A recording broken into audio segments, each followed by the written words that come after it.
Dr. Purpose here from HMD Academy Online Tuitions. So we are an institution that offers online tuitions for grade 10, 11, 12, and GC in mathematics, science, biology, and English. So we have a page here. If you have any inquiries, you can definitely send a message on our page. We have a WhatsApp line that you can reach us on.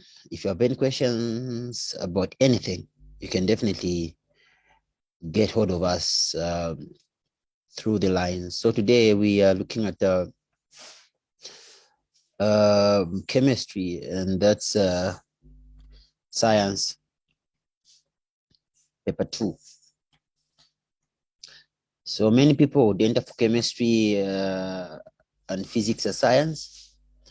They would also enter for biology and mathematics, all the three. But actually, it's really unwise for someone to like take up all these, because you'd have a few months to like go through all these unless you are fully committed to working on your results. Now, what does one really have to know about chemistry?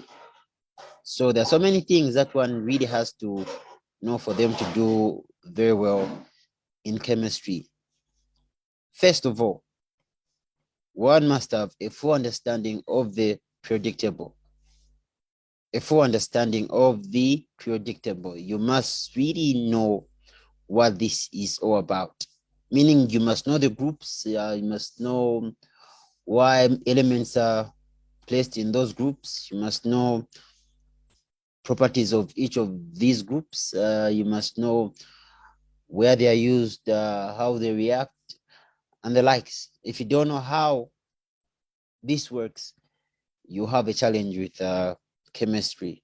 Because number one, you be writing equations, of course.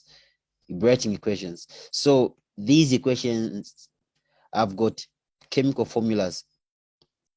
How do you write ammonia plus oxygen is equal to nitrogen monoxide plus water? If you don't know how to write ammonia, if you don't know how to write oxygen, if you don't know how to write nitrogen monoxide. So first of all, you must know how to write chemical formulas. If you have sodium plus oxygen, you must know what is produced. If you have aluminium plus oxygen, you must know what is produced. If you have an acid plus a metal, you must really know what is produced.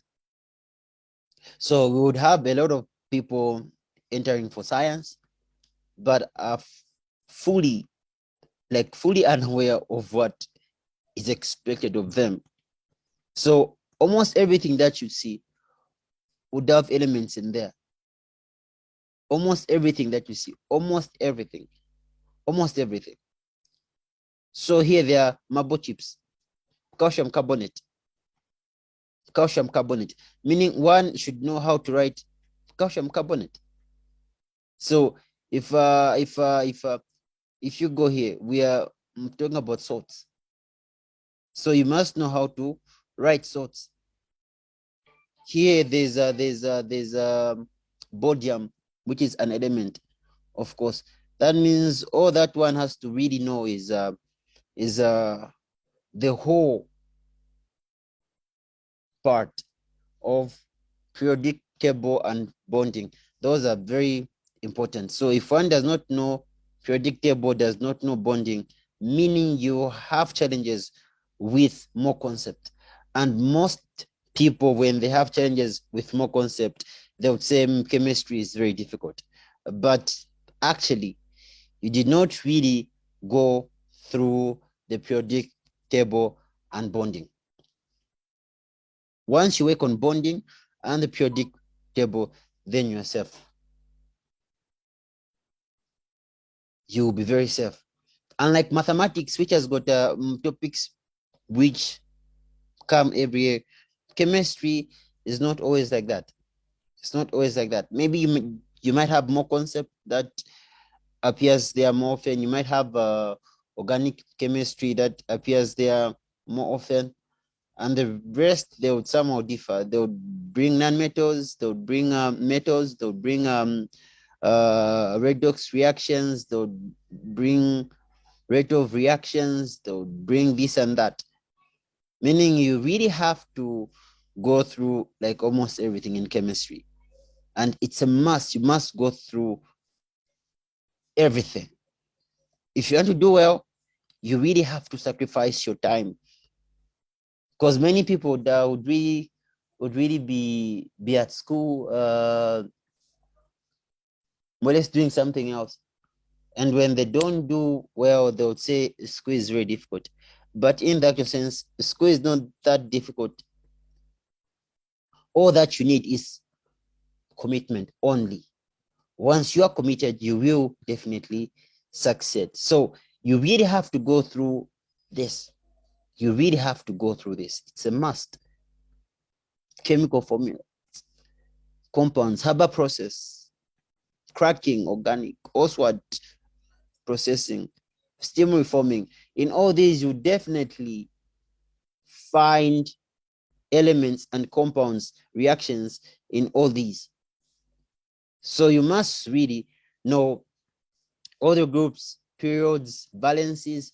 You must know that group 1 elements have got a valence of 1, that have got a valence of 1. Group 7 elements have got a valency of 1, and they've got valence of 7. 7 valence electrons. So these are the number of electrons in the outermost shell of an atom. So groups are aligned in terms of the number of electrons in the outermost shell. That means the number of electrons in the outermost shell, that's the valence. And the number of electrons an element loses or gains in order to be stable, that's the valency. Group 5 has got a valence of 3. Why? It needs 3 electrons to be stable. So non-metals gain, metals lose electrons. Metals lose, non-metals gain. So for metals, their goal is to go to a 0. For non-metals, their goal is to go to an 8. So from 5 to 8, there's a difference of 3, meaning it has to gain 3 electrons. From 3 up to 0, it's 3. That means it loses 3 electrons. So aluminum is in group 3. That means it has got a valence of 3. Like that. So it must lose 3 electrons to be stable, and it is positively charged. You have to know all this. So we will begin our online classes in January. So I